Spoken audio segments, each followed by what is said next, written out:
In this video we're going to look at small business management.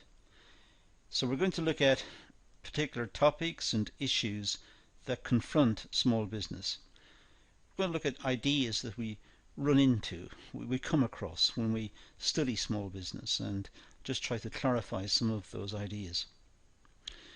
So let's start by looking at line and staff organization. Well, at the top of the organization, let's say with medium-sized businesses and certainly large businesses, we're going to have the chief executive officer. Now in small businesses, this may be the owner. It may be simply the person who had the business idea in the first place and set up the business.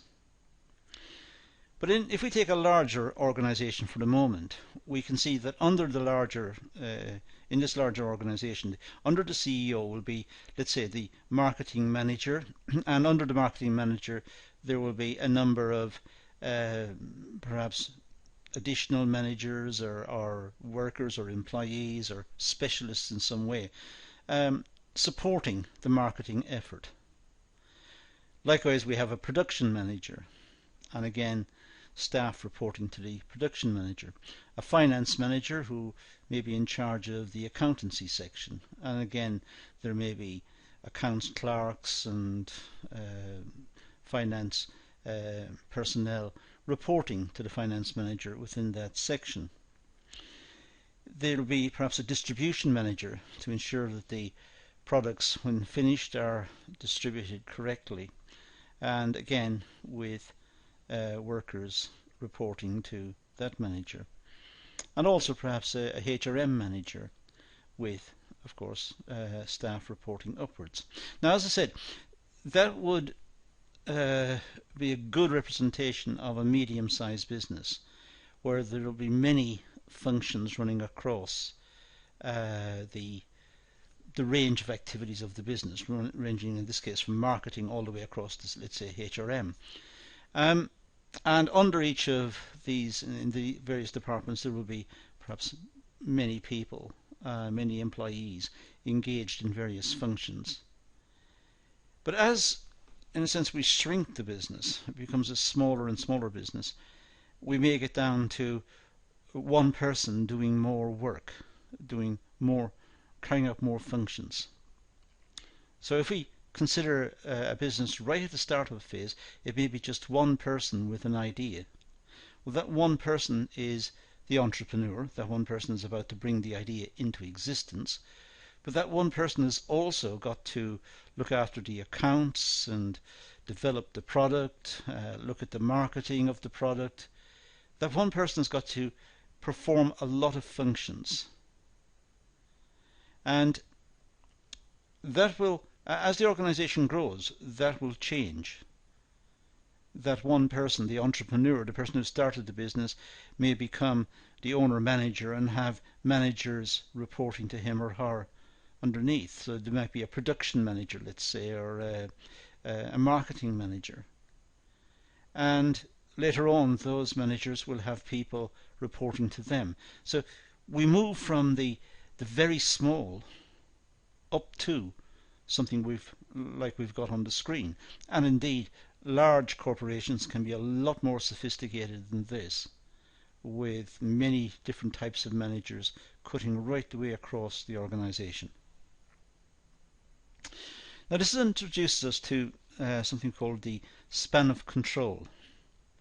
Now when we've got few subordinates, few people reporting to a particular manager, the work is complex.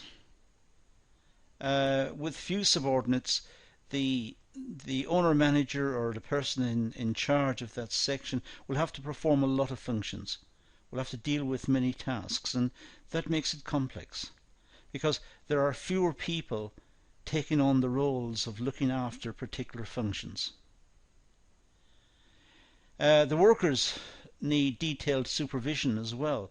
The workers will need to be trained, and they probably have to have induction courses and have tasks explained. So not only is the work complex, but even when workers are brought in to help, they in turn will need to be monitored and trained. And the supervisor may be inexperienced. The supervisor may be inexperienced in looking after workers, for example. It may be the supervisor's first time into that role, or it could be that the supervisor has different experiences in different organizations.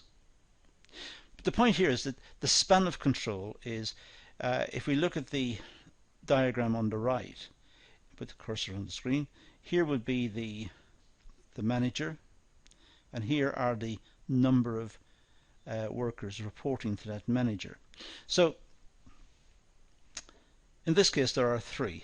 So we'd say the span of control is, let's say, 3.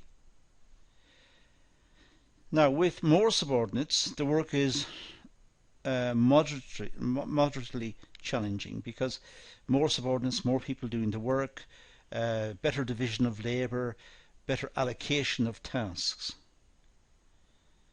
The workers are moderately proficient in doing the tasks. So they're moderately proficient, they're able to get on with the work, but they will need supervision and they will need proper training. And the superior in this situation is moderately skilled in the tasks. So if a person's away ill or away for whatever reason from work, then the supervisor, the person in charge, could step in and do that task.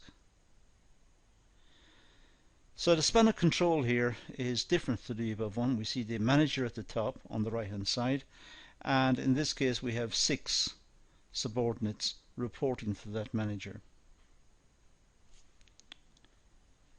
With many subordinates the work is simple to carry out because the tasks have been broken down into small entities. So workers are only performing small tasks, completing the small task and then passing the component on to the next person who completes the next small task. The workers are very experienced. They have been learning by doing. The more they have performed the task, the more they have learnt about it, and they can problem solve. They are aware of what can go wrong. So the workers are very experienced. The superior is skilled and experienced. The person at the top is skilled, knows the work, and is also experienced, knows how it's developed and knows what's involved. And the span of control here would be 1 to many. Now, of course, there is constant discussion in business circles about what the ideal size of a span of control should be. Should one person be looking after a lot or just a few? At what point does control break down? Well, that's a discussion for a different time and place, so we're not going to engage in it here. Now, let's look at creating structure, understanding, for a start, informal groups. Informal groups, they're usually bound by common interest or perhaps by backgrounds.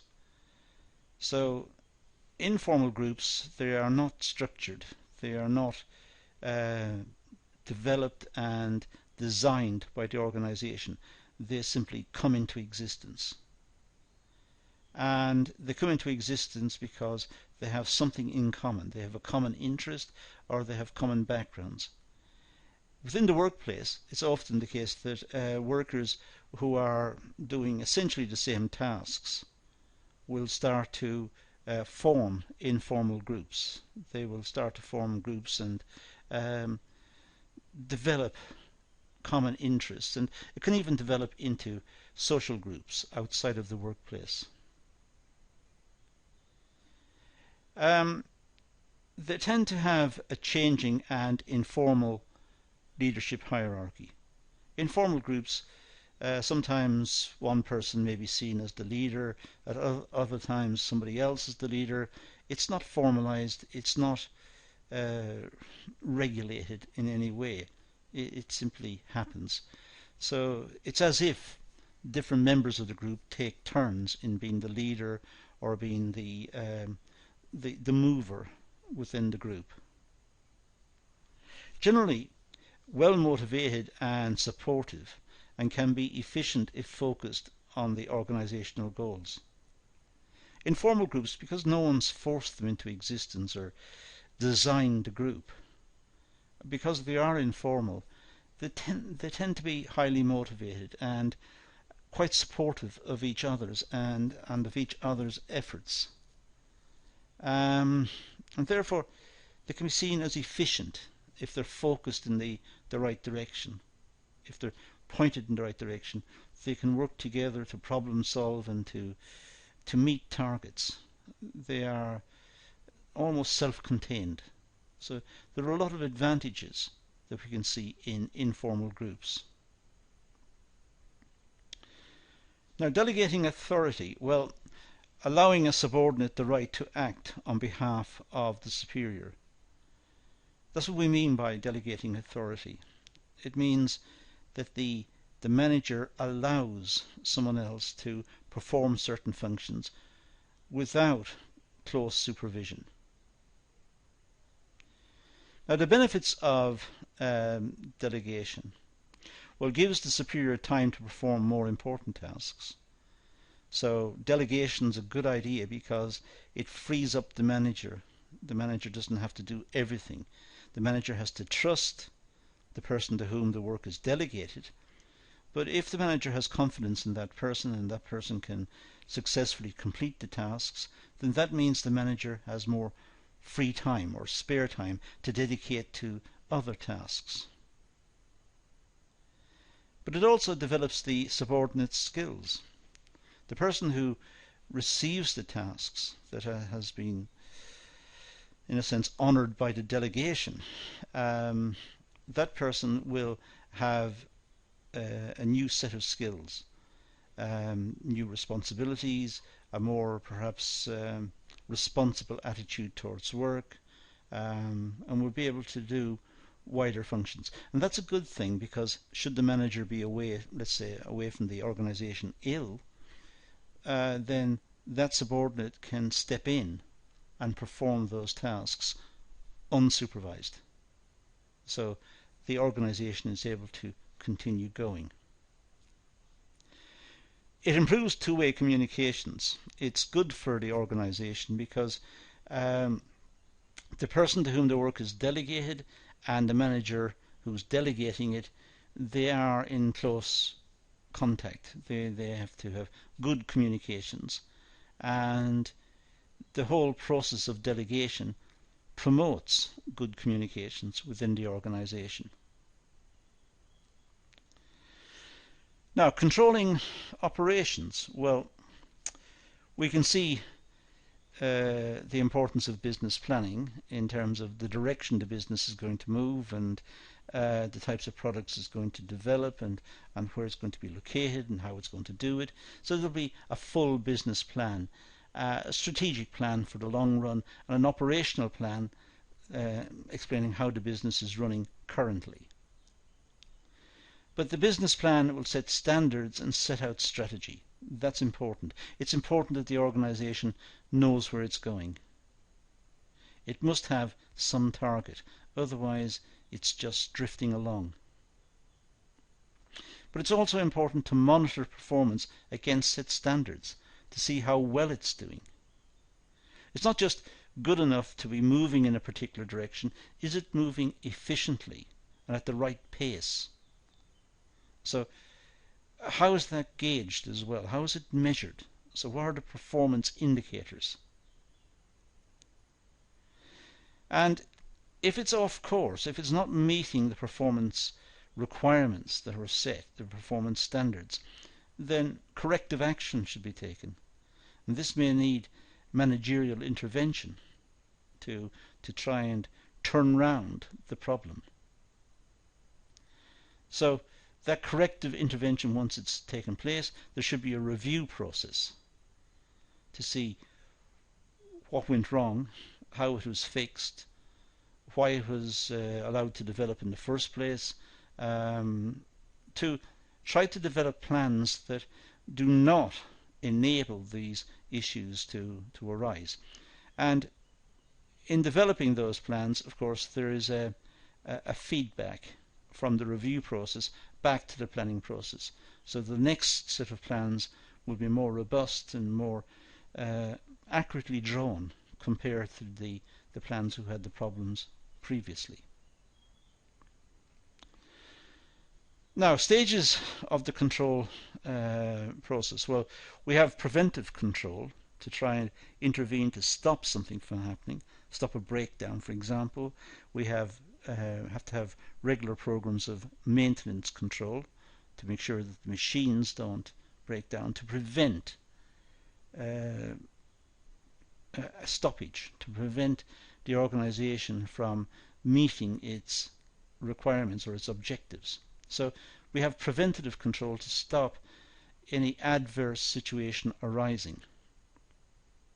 But we also have the input stage related. What must be done to enable preventative control to work? What must the management do? So, for example, inspect raw materials and goods inwards to make sure they're of good quality, so as to prevent stoppage because of bad raw materials. And what's required there is diligent stores personnel to make sure that what they receive into the stores is of good quality. We also have concurrent control, which is the ongoing control of the business, which cuts across all the functions really, but it looks at how the business is currently setting about its tasks. And this is more a process stage. It's looking at the processes of the business and trying to get the processes synchronized and efficient. So we have quality control in production. That's a process issue. It's trying to maintain the quality of the product or the service, maintain it and improve it. Certainly don't let it slip from what was originally envisaged when the product or the service was first drawn up. So it will require close supervision and monitoring to avoid mistakes and waste. And then we have corrective control. It's when something has gone wrong and it needs to be fixed. So this is at the output stage. It's already happened. Something has gone wrong, so now it needs to be fixed. It needs to be corrected. So, for example, quality control related to the final product. If the final product is not of the required standard, then it must be rejected. That can be very expensive for the business, so the business will want to look into why did it happen, how did it happen, and what measures can be taken to prevent it happening in the future.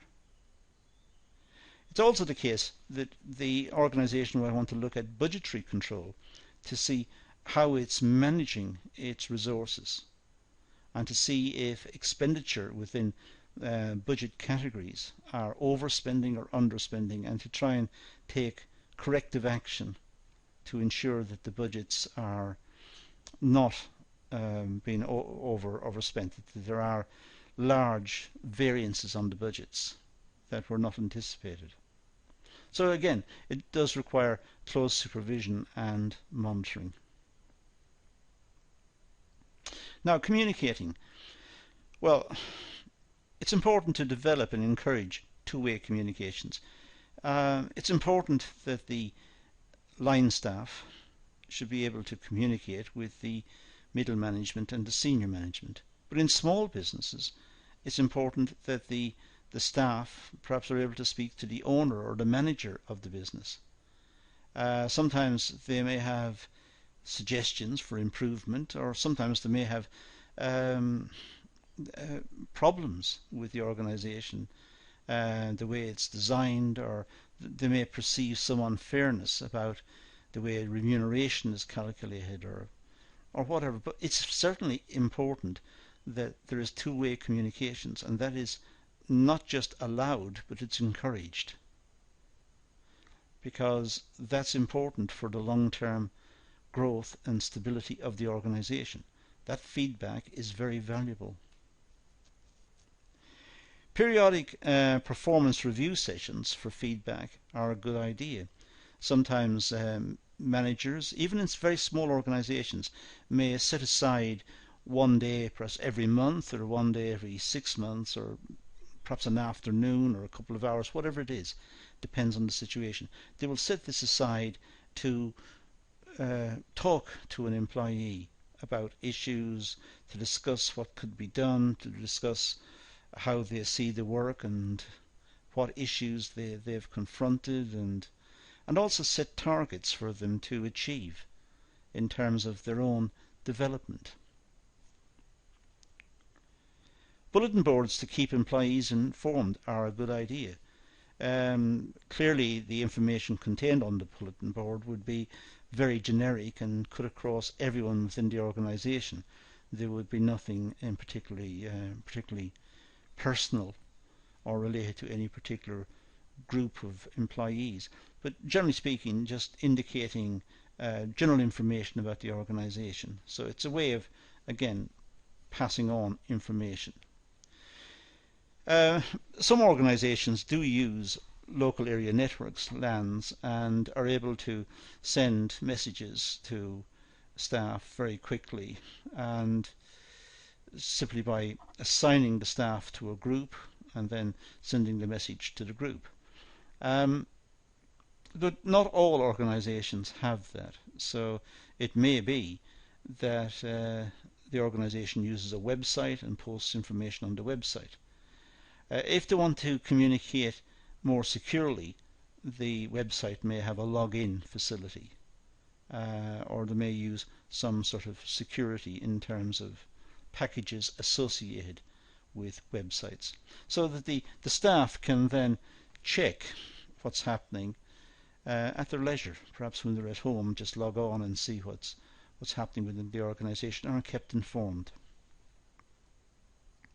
Sometimes suggestion boxes are used to solicit employees' ideas. Just a suggestion box left in different parts of the organisation where people can write out ideas and put them into the box, and if they're a good idea, then they may be adopted.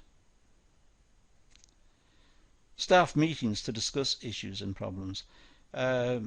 Many organisations consider this very important, where there are, let's say, a monthly meeting of the staff and the management to discuss particular issues and what's gone right and what's gone wrong, and how the organisation can change, develop, how it can promote welfare and quality and output. And so it's a way of throwing out ideas and having them discussed, and it encourages involvement on the part of the employees. There could be informal meetings with employees to socialise and talk. Sometimes companies may organise a buffet lunch, perhaps in a local hotel or a local restaurant or wherever, and the employees turn up and just chat for a while about different issues. It's a way of also cementing together the types of working relationships that have been developed, so that the employees can see each other and see the management in a more informal setting, which will encourage motivation and application. Now let's look at negotiating. Well, two-way communications facilitates smooth production and helps eliminate waste. I think when we talked about communications, we needed to perhaps mention the fact that there are productivity aspects associated with two-way communications, and it also eliminates waste because they're able to talk about the issues, how the work is running, and they're able to discuss the issues and come up with better solutions and better ways of working. However, In terms of negotiations, two-way communications is important because it enables different people within the organizations to negotiate, to discuss and agree on how different tasks should be carried out. And this is a type of negotiation. And within negotiations we can conceive of one type of outcome which is called the zero-sum negotiation. Now it gets its name because the benefits to one party is exactly matched by the costs to the other party.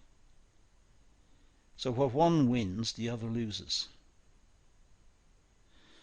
So if we add the two together, we get 0. The amount of winnings is exactly the same as the amount of losses.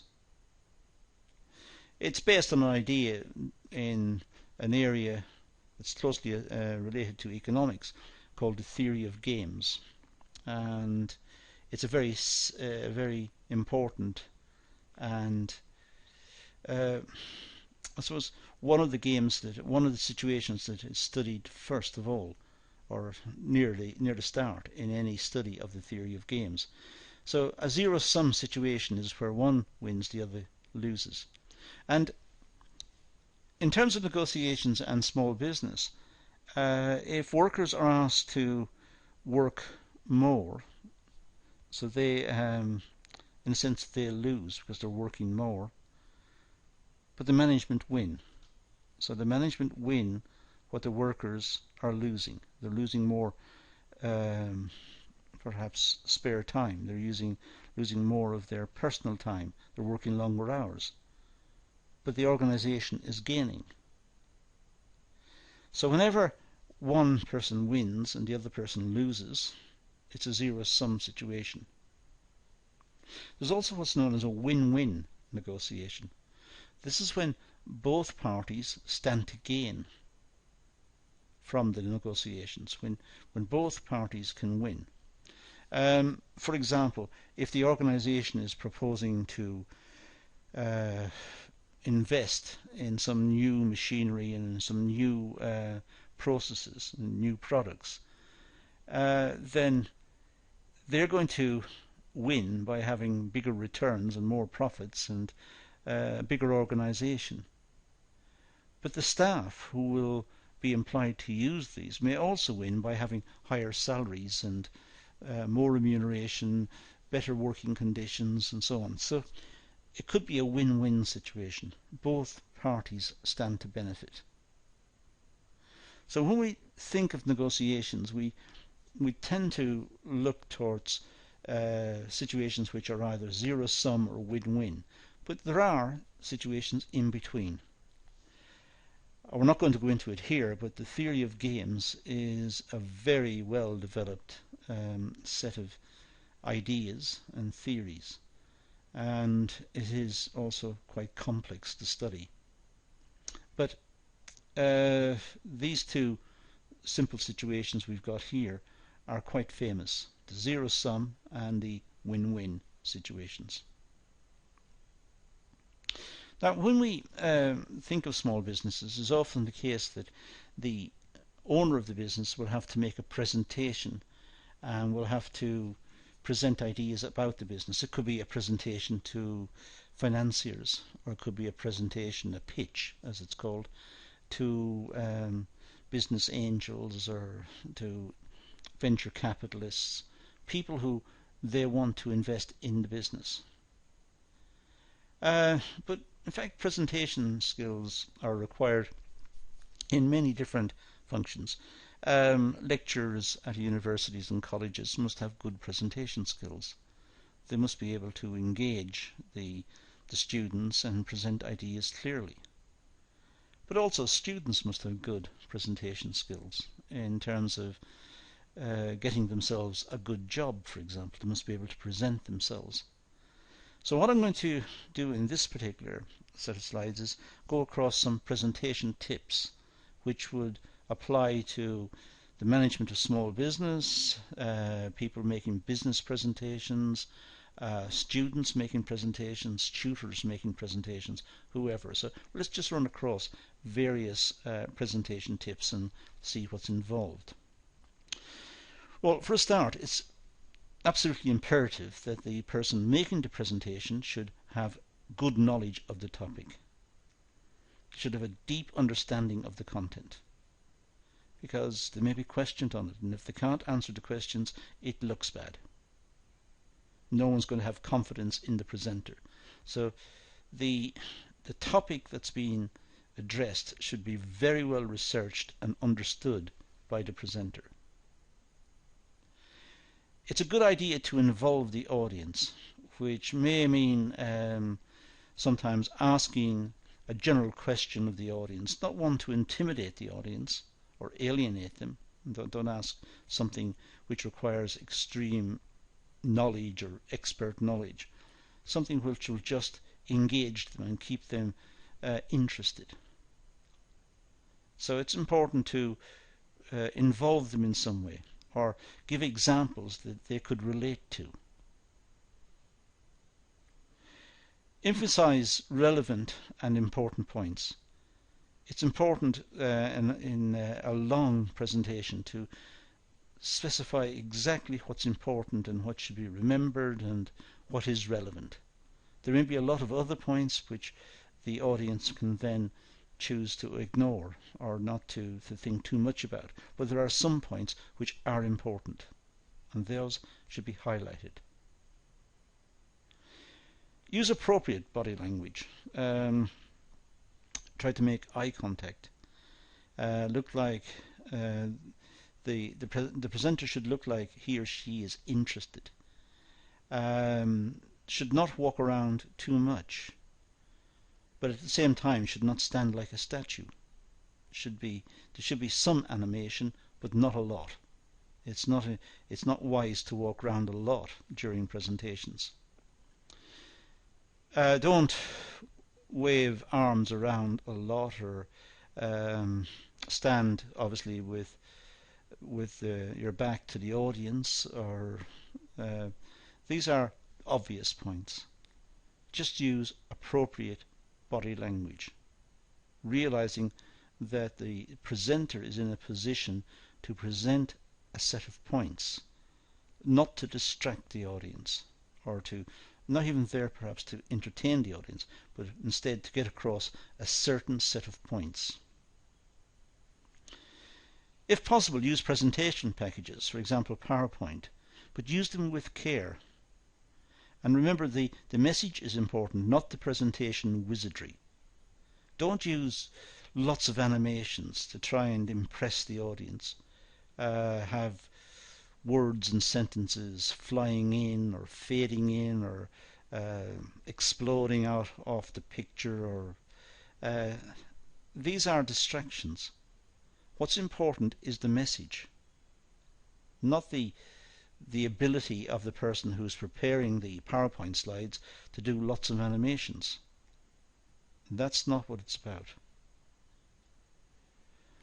Of course, dress appropriately. If it's a business presentation, business attire should be worn. Looking smart and clean and properly groomed for the day. So dress is important in the sense that it portrays the message that the presenter is a serious person who is presenting a serious message and wants to be taken seriously as well. So it's obvious from the person's demeanour and dress that they are intent upon communicating this message, and they're asking to be recognised and treated seriously. It should go without saying, it should avoid having food and drink during presentations. It looks very bad if the presenter suddenly starts eating sandwiches or having cooked noodles. That does not work in a presentation. The presentation should be precise, to the point, and formal in the sense that it is there to present the message. There is an attempt to engage the audience, but engage them in a way that relates to the topic under consideration. Anything else is distracting and may inhibit the flow of the presentation. It's very important to practice the presentation to gain fluency. It's very important to know what's coming up on the slides so that the presenter is not surprised when the slide appears and therefore does not know what to say. So try not to use notes, written notes and slides. Don't read from notes because it looks like the reader or the presenter is not familiar with the topic. Try to have knowledge about the topic and use the slides to spark off the ideas. Use the slides to bring the ideas to the front of your head so that it's possible to talk about them.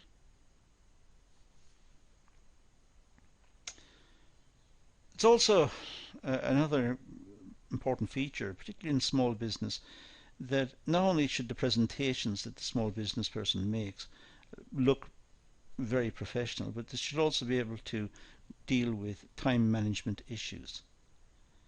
There are a lot of pressures on small business to make the product, distribute it, design it, market it, run the business. A lot of pressure, and it's a question of balancing these and managing time effectively. So personal time management is also important. There is a problem of time pressure. Generally speaking, it's a bit like a zero-sum situation we talked about earlier. The more the manager spends on one area, the less time he or she has got to spend on a different area. So it's zero-sum.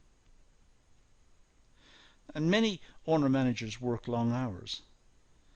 And in working long hours, they have to allocate those hours in a way that completes the tasks that need attention. Overwork may lead to inefficient work performance. If the managers work excessive hours, then it may lead to inefficient working practices. This is often a worry about, say, junior doctors in hospitals who may work extremely long hours, and towards the end of their shift, when they're very tired or exhausted, they may start to make mistakes. Well, in the case of healthcare, that is very serious. But the doctors have had to work perhaps for 12 hours or 10 hours continuously in a pressurized environment, making life and death decisions, and at the end of their shift are still expected to make accurate and precise diagnosis and issue appropriate treatments. So there is an issue about overwork. Working too much can be counterproductive. The same with the business community. In small businesses in particular, where the owner may work excessive hours, long hours, to try and get the business established, some of those hours may not be very productive because the manager is so tired. So time savers for busy managers. Well, effective use of time management. Time management requires discipline. It requires the managers to not just set up time management programs, but to actually follow them and adhere to them and go with them. But if the managers do this, then the chances are they're going to be more productive. So analyze how time is normally spent, and from this look for ways to save time. So try to work on analysis of where the time was spent, what tasks required time, and try to work out a way of scheduling times over the day to deal with particular tasks. Carefully plan available time. for example, use planners or diaries. There are a lot of online applications that can be used as well. In fact, many of them now run on smartphones, and they can give good indications of when activities should start and stop and what needs to be done, and also perhaps give links to supportive material.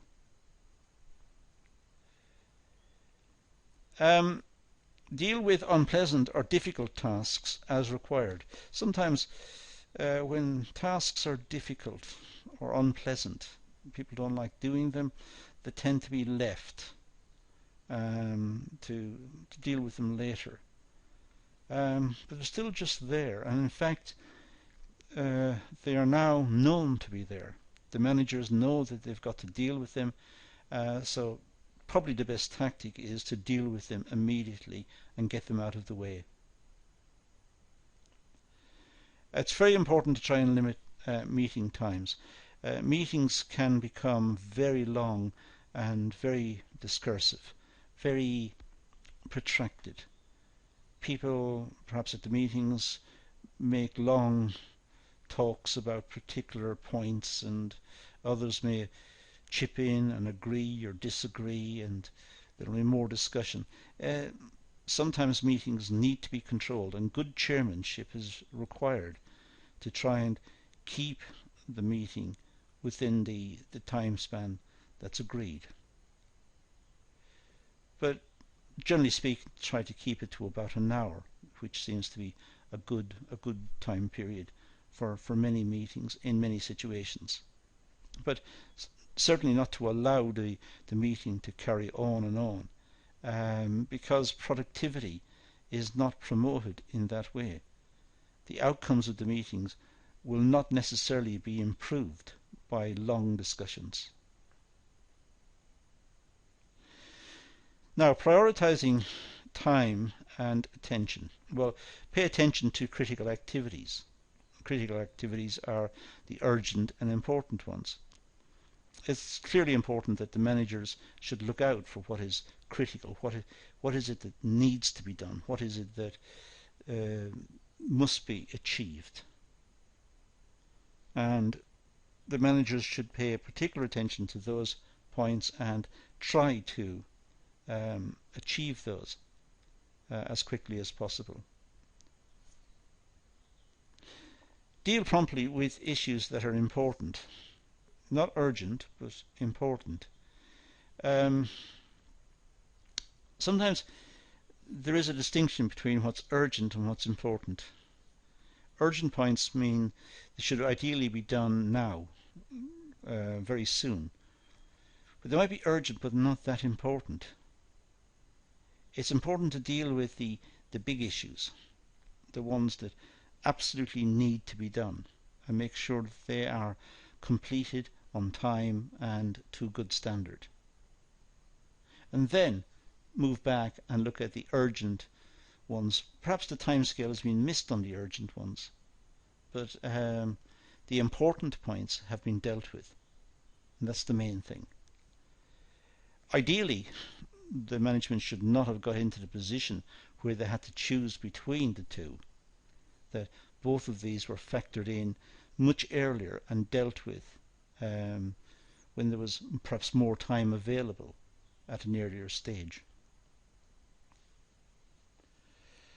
It's important to try to avoid interruptions.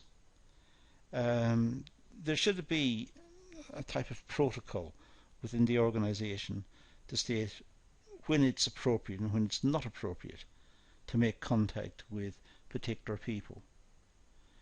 It's important that the management have time to ensure that their own record keeping and their own reports and their own studies and these activities are completed. And for that to happen, there must be given time and space. So try to avoid interruptions. Certainly try to avoid unnecessary interruptions or interruptions about small issues. Also try to avoid distractions. Sometimes people are easily distracted. They may start to complete one task, they see another task needs to be done, and they switch over and they switch back, and eventually both projects are going to be delayed. Both projects may have problems. It's all because the person dealing with these became distracted, or allowed himself or herself to be distracted by something else. They may be distracted by what's happening within the organization. They may be distracted by talking to other people, and other people have come up with ideas, and they start to think about the ideas instead of focusing on what they were meant to do.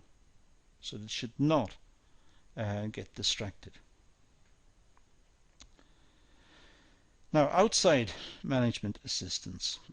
Well, the need for outside assistance to provide a different perspective and experience to supplement the entrepreneur's personal knowledge and experience. Outside contact is always felt to be a good idea, to have contact with other organizations or professional bodies, so that the management can see what other companies are doing. They can understand the big trends in business. They can understand new concepts. They can even become familiar with an emerging language, because sometimes management has its own way of speaking, its own, if you like, its own slang terms, its own peculiar language. And it's important that the management feel a part of this, and they feel that they have contact with the outside. They're not inward looking, they're outward looking.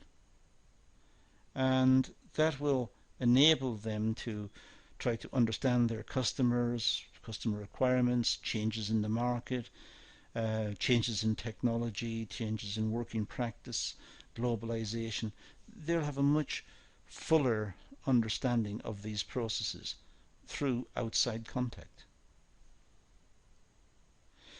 To provide opportunities to share ideas and access detached, objective viewpoints and insights. It's always wise to be able to share ideas, to talk to people from other companies or other industries, or from the government indeed, or at the academic sector, to run ideas across with these people, to try to find out faults and find out the implications of running certain activities or implementing certain changes. Or it's important that the management evolve, as indeed the society evolves, or the economic base of the country evolves. So the management within organizations, large and small, should try to keep up to date with what's happening in the wider world. To reduce feelings of loneliness and working in isolation, management should also look for support outside. Sometimes, because they are the management, they're the only one doing the particular task, they have overall responsibility for the task, they need to involve others in what they're doing. Involve them in the sense of talking to them and consulting them. Perhaps having a mentor on the outside, someone that they can go to and discuss issues.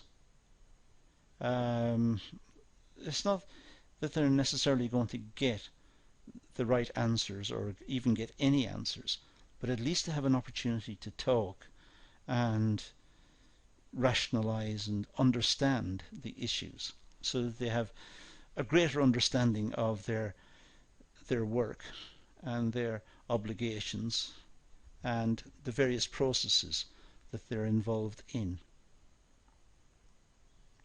To gain new knowledge of methods, approaches and solutions not considered before. It's wise to go looking for new ideas and go looking for solutions to problems. one of the big facilities that most countries have got is a university sector or a college sector, in which there are academics and students who research sometimes very obscure points. But perhaps later on they're not so obscure. They have application. They give an insight into a certain situation, and they may help someone who reads that work or that particular academic report, or engages with the person who developed some idea or some theory or some innovation. And through that contact and through that experience, they're able to come up with new knowledge that they can apply within their business. And perhaps they would not have been able to do that had they just looked inwards on their business. So it's important to be able to, as I said, look outwards and engage with others on the outside. Now, sources of management assistance. Well, if we look at the various sources of management assistance, we could have business incubators. Now, business incubators are individuals, usually financiers, or organizations that are there to promote business, and they incubate the business, they help the business, particularly at the early stages, and small businesses need a lot of support. There's a lot of evidence that most small businesses still go bankrupt within the first few months. So business incubators, they do as the word suggests, they incubate the business, they try to support it, help it, manage it, support the manager, recommend ways of working, recommend sources of information. They're there to try to ensure that the business continues. There could be consulting teams. Sometimes local governments or central governments may have facilities for businesses to meet with consulting teams or experts or sources of free advice that they may use, which will help them to solve particular problems. There's also the Chamber of Commerce. The Chamber of Commerce is an organisation dedicated to supplying support and help to businesses. So the businesses join the Chamber of Commerce, they can use its library, they can attend talks and lectures and functions, and they get to meet other business promoters, other business people, managers, and they're able to exchange ideas. It's a way of helping the management from the outside. There are also, in the UK, small business development centres, but other countries have recognised the importance of small businesses as well, and they also have various programs to help small businesses. But sometimes specialist organisations come into existence, like this one, to try and help specifically small businesses. There are, of course, management consultants that may be hired or spoken to. However, sometimes this source of information can be expensive, so many small businesses can't afford that. So instead, they may use free facilities and free consultations when they are provided. So they try to find out when they can access this type of support. There are also, of course, academic articles and seminars. Universities and colleges are constantly producing written material and ideas about business, about management, about products and technology and so on, and these are very enlightening, and many of them are written in an accessible style. Some of them are written in a very academic style, which is difficult for most readers to follow because it's cluttered with sources and references and academic theories, and sometimes with lots of mathematics and diagrams and so on. But some are straightforward reading, and the business community may welcome this as a quick source of information. The more academic one, as I said earlier, with the lots of perhaps proofs and theorems and so on, these would take more time to study and consider. But some articles are very straightforward, and it's a good source of information. And there may be industry associations. Sometimes industries will have their own support facilities. It sounds like a way in which businesses can collude against the public interest, because they're meeting, they're competitors, and at the same time they're meeting within this forum. And clearly they must be talking about something, so they may be talking about increasing the prices against the customer. But if we ignore that for the moment, industry associations can be very useful sources of information, because the members of that association have similar experiences and they will have solved problems, so they may be able to support each other through problem solving and through different discussions about different issues that confronts the industry, whether it be import prices of raw materials or export markets or production processes or technology or whatever it is. There may be sources of information in particular industries, so that the producers within that industry form this umbrella organization, join it, and that becomes a place of support and information. So these were a lot of diverse topics on the general theme of small business, some of the issues that can be encountered within small business. Some of the points are meant to be supportive and instructive, for example, presentation tips. But other points about, for example, the span of control is a good way of just measuring the responsibility of individual managers against the number of employees that report to him or her. And it comes all the way down until we talk about the sources of management assistance here and the outside sources of information earlier. So a wide-ranging discussion, this one, well worthwhile again going back over the video and breaking out these various topics and then doing some research on the various topics yourself and padding out your notes so you have a better understanding of the various concepts that we came across. But that's all I'm going to deal with here, so let's leave it at that and say thank you for watching.